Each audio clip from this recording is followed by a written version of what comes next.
ಸರ್ಕಾರದ ಟನಲ್ ಯೋಜನೆ ವಿರುದ್ಧ ಬಿಜೆಪಿ ಹೋರಾಟಕ್ಕೆ ಇಳಿದಿದೆ. ಪ್ರಮುಖವಾಗಿ ಬೆಂಗಳೂರು ರಕ್ಷಿಸಿ ಟನಲ್ ರೋಡ್ ಅನ್ನು ನಿಲ್ಲಿಸಿ ಅನ್ನುವಂತಹ ಅಭಿಯಾನಕ್ಕೂ ಕೂಡ ಕರೆ ಕೊಟ್ಟಿದೆ ಬಿಜೆಪಿ.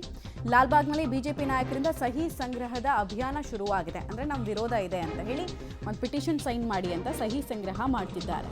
ವಿಪಕ್ಷ ನಾಯಕ ಆರ್ ಅಶೋಕ್, ಸಂಸದ ತೇಜಸ್ವಿ ಸೂರ್ಯ ನೇತೃತ್ವದಲ್ಲಿ ಈ ಅಭಿಯಾನ ನಡೀತಾ ಇದೆ. ಲಾಲ್ಬಾಗ್ ವಾಕರ್ಸ್ ಜೊತೆಗೆ ಬಿಜೆಪಿಯ ನಾಯಕರು ಚರ್ಚೆ ಮಾಡ್ತಾ ಇದ್ದು ಕೂಡ ಕಂಡು ಬಂತು. ಇದೇ 2-3 ವಾರಗಳ ಹಿಂದೆ ಲಾಲ್ಬಾಗ್ನಲ್ಲಿ ಡಿ.ಕೆ. ಶಿವಕುಮಾರ್ ಕೂಡ ಬಂದು ಚರ್ಚೆಯನ್ನು ಮಾಡಿದ್ರು. ಟನಲ್ ರೋಡ್ ಬಗ್ಗೆ ಕೇಳಿದಾಗ ಅವರು ಒಂದು 50 ಮೀಟರ್ ಹೋಗುತ್ತಷ್ಟೇ, ಹಾಗೆ ಹೀಗೆ ಅಂತೆಲ್ಲ ಹೇಳಿದ್ರು.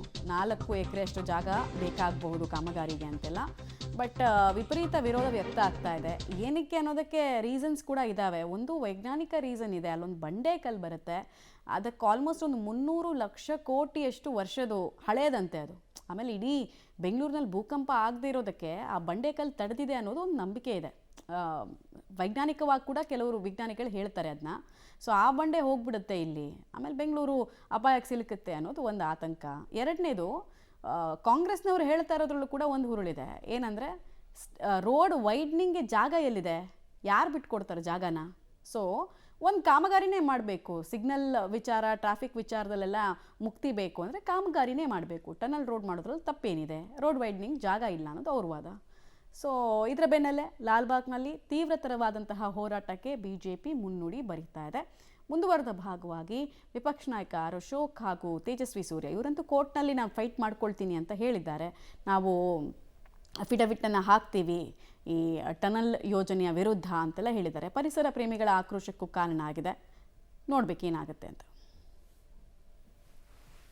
ಮಾತ್ರ ಪಾಪಾರ ಹೊಟ್ಟಿದ್ದೀರ. ಲೈಬ್ರರಿಯನ್ನು ಆತ್ಮಹತ್ಯೆ ಮಾಡ್ಕೊಂತ ಇದ್ದಾರೆ, ರೈತರ ಆತ್ಮಹತ್ಯೆ ಮಾಡ್ಕೊಂತ ಇದ್ದಾರೆ, ಕಾಂಟ್ರಾಕ್ಟರ್ ಆತ್ಮಹತ್ಯೆ ಮಾಡ್ಕೊಂತ ಇದ್ದಾರೆ. ಇನ್ನು ಟನಲ್ ರೋಡನ್ನು ಅವನು ಆತ್ಮಹತ್ಯೆಗೆ ಬರಬೇಕಷ್ಟೇ. ಇನ್ನು ಟನಲ್ ರೋಡ್ ಮಾಡ್ತಾನಲ್ಲ ಅವನು ಆತ್ಮಹತ್ಯೆಗೆ ಬರಬೇಕಷ್ಟೇ. ಇಲ್ಲ ಅಂದರೆ ಸಾಧ್ಯನೇ ಇಲ್ಲ. ಇದು 4 ಬಾರಿ ಇದರ ಬಗ್ಗೆ ಒಂದು ಟೆಂಡರ್ ಕರೆದಿದ್ದಾರೆ. 4 ಬಾರಿ ಯಾರು ಸರಿಯಾಗಿ ಸ್ಪಂದನೆ ಮಾಡಿಲ್ಲ. ಈಗ ಮತ್ತೆ ಕರೆದಿದ್ದಾರೆ ಟೆಂಡರ್. ಈಗ 120 ದಿನ ಏನೋ ಕೊಟ್ಟು ಮತ್ತೆ ಟೆಂಡರ್ ಆಗಿದೆ. ಈಗ 120.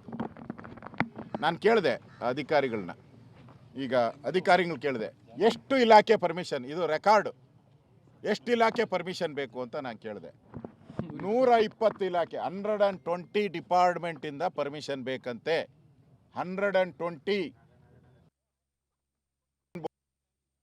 ಜಿಯಾಲಜಿಕಲ್ ಸರ್ವೆ ಆಫ್ ಇಂಡಿಯಾ, ಪರಿಸರ ಇವೆಲ್ಲ ತಗೊಂಡ್ರೆ 120 ಇಲಾಖೆಯಿಂದ ಪರ್ಮಿಷನ್ ಬರಬೇಕಂತೆ.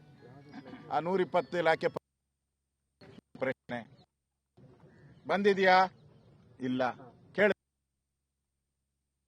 ಪರ್ಮಿಷನ್ ಬಂದಿಲ್ಲ. 120 ಪರ್ಮಿಷನ್.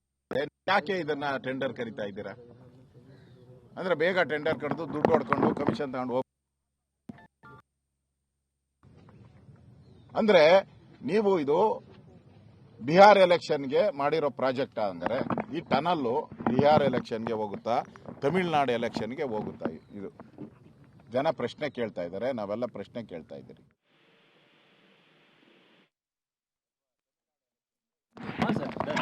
ಹೋರಾಟವನ್ನ ರೂಪಿಸಿರುವಂತಹ ಬಿಜೆಪಿ ಸಂಸದ ತೇಜಸ್ವಿ ಸೂರ್ಯ ಮೊದಲು ಅಪೋಸ್ ಮಾಡಿದ್ದು ಟನಲ್ ರೋಡ್ ಬರಬಾರದು. ನಮ್ಮ ರಾಜ್ಯದ ವಿರೋಧ ಪಕ್ಷದ ನಾಯಕರಾದಂಥ ಆರ್ ಅಶೋಕ್ ಅವರು, ಮಾಜಿ ಉಪಮುಖ್ಯಮಂತ್ರಿಗಳಾದಂಥ ಮಲ್ಲೇಶ್ವರದ ಶಾಸಕರಾದಂಥ ನಮ್ಮ ಅಶ್ವಥ್ ನಾರಾಯಣ ಅವರು, ಚಿಕ್ಕಪೇಟೆಯ ಶಾಸಕರಾದಂಥ ಉದಯ್ ಗರುಡಾಚಾರ್ ಅವರು, ಜಯನಗರದ ಶಾಸಕರಾದಂಥ ರಾಮಮೂರ್ತಿ ಅವರು, ಬಸವನಗುಡಿಯ ಶಾಸಕರಾದಂಥ ರವಿ ಸುಬ್ರಹ್ಮಣ್ಯ ಅವರು ಮತ್ತು ಗೋಪಿನಾಥ್ ರೆಡ್ಡಿ ಅವರು, ಈ ಭಾಗದ ಎಲ್ಲ ನಮ್ಮ ಸಾರ್ವಜನಿಕರು ಲಾಲ್ಬಾಗ್ನಲ್ಲಿ ಇವತ್ತು ರಾಜ್ಯ ಸರ್ಕಾರದ ಪ್ರಸ್ತಾವಿತ ಈ ಟನಲ್ ರಸ್ತೆಯ ವಿರುದ್ಧವಾಗಿ ನಾವೆಲ್ಲರೂ ಕೂಡ ಇವತ್ತು ಇಲ್ಲಿ ಸೇರಿ ಒಂದು ಧ್ವನಿಯಿಂದ ಇದನ್ನು ವಿರೋಧ ಮಾಡಿದ್ದೀವಿ. ಈ ಟನಲ್ ರಸ್ತೆ ಶ್ರೀಮಂತರಿಂದ ಶ್ರೀಮಂತರಿಗಾಗಿ ಶ್ರೀಮಂತರಿಗೋಸ್ಕರ ಮಾಡಿರುವಂಥ ಯೋಜನೆ ಇದು. ಇದನ್ನು ನಾವು ಮೊದಲನೇ ದಿವಸದಿಂದ ಈಗಾಗಲೇ ಒಂದು 4 ತಿಂಗಳಿಂದ ವಿರೋಧ ಮಾಡ್ಕೊಂಡು ಬರ್ತಾ ಇದ್ದೀವಿ. ಸರ್ಕಾರ ಐಡಿಯಾ ಕೊಟ್ಟಾಗಿಂದ ಬೆಂಗಳೂರಿನಲ್ಲಿ ಕಾರ್ ಉಪಯೋಗಿಸುವಂಥದ್ದು 12% ಜನ. ಆ 12% ಜನ ಉಪಯೋಗ ಆಗುವಂಥ, ಅದು ತಿಂಗಳಿಗೆ 20,000 ರೂಪಾಯಿ ಟೋಲ್ ಕಟ್ಟಿ ಉಪಯೋಗಿಸೋಕ್ಕಾಗುವಂಥ ಒಂದು VIP ಕಾರಿಡಾರನ್ನು ರಾಜ್ಯ ಸರ್ಕಾರ ನಿರ್ಮಾಣ ಮಾಡೋಕ್ಕೆ ಹೋಗ್ತಾ ಇದೆ. ಇದಕ್ಕೆ ಬೆಂಗಳೂರಿನ ಬೇರೆ ಬೇರೆ ಪಾರ್ಕ್ಗಳನ್ನು, ಕೆರೆಗಳನ್ನು ಹುಡುಕಿದ್ದಾರೆ ಎಂಟ್ರಿಗೆ, ಎಕ್ಸಿಟಿಗೆ. ಇದು ಒಂದು ದಿವಸ ಲಾಲ್ಬಾಗು ಅಂತಾರೆ, ಇನ್ನೊಂದು ದಿವಸ ಅಲ್ಲಿ ಸ್ಯಾಂಕಿ ಟ್ಯಾಂಕು ಅಂತಾರೆ, ಇನ್ನೊಂದು ದಿವಸ ಕೃಷ್ಣರಾವ್ ಪಾರ್ಕು ಅಂತಾರೆ. ಅಲ್ಲಿಗೆ ಬಂದು ಸರ್ವೆ ಮಾಡಿದ್ದಾರೆ. ಒಂಥರ ನಾಗರಾವಿನ ಹೆಡೆ ಇದ್ದಂಗಿದು ಇದರ ಎಂಟ್ರಿ ಎಕ್ಸಿಟ್. ಎಲ್ಲಿ ಬರುತ್ತೆ, ಎಲ್ಲಿ ಕೊಕ್ಕತ್ತೆ ಇವತ್ತು ಗೊತ್ತಾಗ್ತಾ ಇಲ್ಲ. ಯಾವ ಪಾರ್ಕಿಗಾದರೂ ಬರ್ಬೋದು, ಯಾವ ಕೆರೆಗೆ ಹತ್ರನಾದ್ರೂ ಬರ್ಬೋದು. ಇದು ಆ ಥರದ್ದು ಒಂದು ಪ್ರಾಜೆಕ್ಟನ್ನು ಇವತ್ತು ರಾಜ್ಯ ಸರ್ಕಾರ ಇಲ್ಲಿ ಬಂದಿದೆ. ಇಲ್ಲಿ ಅಧಿಕಾರಿಗಳಿಗೆ, ಇದ್ರ ಸಂಬಂಧಪಟ್ಟಂಥವ್ರಿಗೆ ಯಾವುದೇ ಪ್ರಶ್ನೆ ಕೇಳಿದ್ರು ಅವ್ರಿಗೆ ಯಾವುದಕ್ಕೂ ಉತ್ತರ ಇಲ್ಲ. ಎನ್ವಿರಾನ್ಮೆಂಟ್ ಪರ್ಮಿಷನ್ ತೊಗೊಂಡಿದ್ದೀರಾ, geological survey of India permission ತೊಗೊಂಡಿದ್ದೀರಾ, ಅಸೆಸ್ಮೆಂಟ್ ಮಾಡಿದ್ದೀರಾ, ಹೈಡ್ರೋಲಾಜಿಕಲ್ ಸರ್ವೆ ಮಾಡಿದ್ದೀರಾ, ಯಾವುದೂ ಇಲ್ಲ. ಆದರೆ ಆಗಲೇ ಟೆಂಡರ್ ಕರೆದಿದ್ದಾರೆ. ಇದನ್ನು ನಾವು ಮಾಡಬೇಕು ಅನ್ನುವಂಥ ಹಠಕ್ಕೆ ರಾಜ್ಯ ಸರ್ಕಾರ ಬಿದ್ದಿದೆ. ಇದು ಬೆಂಗಳೂರಿನ ಮತ್ತು ರಾಜ್ಯ ಸರ್ಕಾರವನ್ನು ಆರ್ಥಿಕವಾಗಿ ಕಂಪ್ಲೀಟಾಗಿ ದಿವಾಳಿ ಎಬ್ಸೋದಕ್ಕಿರುವಂಥ ಇನ್ನೊಂದು ಯೋಜನೆ ಇದು. ಇವತ್ತು ಈ ಪ್ರಾಜೆಕ್ಟು ಎಷ್ಟು ಫೈನಾನ್ಷಿಯಲಿ ಅನ್ವಯಬಲ್ ಅಂದರೆ DPRನಲ್ಲೇನೇ ಅವರೇ ಹೇಳ್ಬಿಟ್ಟಿದ್ದಾರೆ 7,500 ಕೋಟಿ ರೂಪಾಯಿನ ವಯಬಿಲಿಟಿ ಗ್ಯಾಪ್ ಫಂಡಿಂಗ್ ಆಗಿ ಕಾಂಟ್ರಾಕ್ಟ್ರಿಗೆ ಕೊಡಬೇಕು ಅಂತ. ಈ 7,500 ಕೋಟಿ ಎಲ್ಲಿಂದ ತರ್ತೀರಾ? ಸಾಲ ಮಾಡಿ ತರ್ತೀರಾ. ಅಂದರೆ ಕಾಂಟ್ರಾಕ್ಟರ್ಗೆ ಈ ಪ್ರಾಜೆಕ್ಟ್ ಮಾಡಿ ಅವ್ನು ಕೈ ಸುಟ್ಕೋತಾನೆ ಅಂತ ಮುಂಚೆನೇ ಗೊತ್ತಿರೋದ್ರಿಂದ ನೀವೇ 7,500 ಕೋಟಿ ರೂಪಾಯಿ ಅವನಿಗೆ ಗಿಫ್ಟ್ ಕೊಡೋಕೆ ಹೋಗ್ತಾ ಇದ್ದೀರಾ. ವಯಬಿಲಿಟಿ ಗ್ಯಾಪ್ ಫಂಡಿಂಗ್ ಅಂದರೆ ಅದೇನೆ.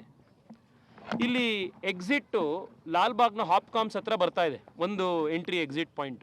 ನಾನು ರಾಜ್ಯ ಸರ್ಕಾರಕ್ಕೆ, ಮುಖ್ಯಮಂತ್ರಿಗಳಿಗೆ, ಉಪಮುಖ್ಯಮಂತ್ರಿಗಳಿಗೆ ಮನವಿ ಮಾಡ್ತೀನಿ, ನಿಮ್ಮ ಅಧಿಕಾರಿಗಳಿಗೆ ಕಳಿಸಿ ಆ ಹಾಪ್ಕಾಮ್ಸ್ ಎದುರುಗಡೆ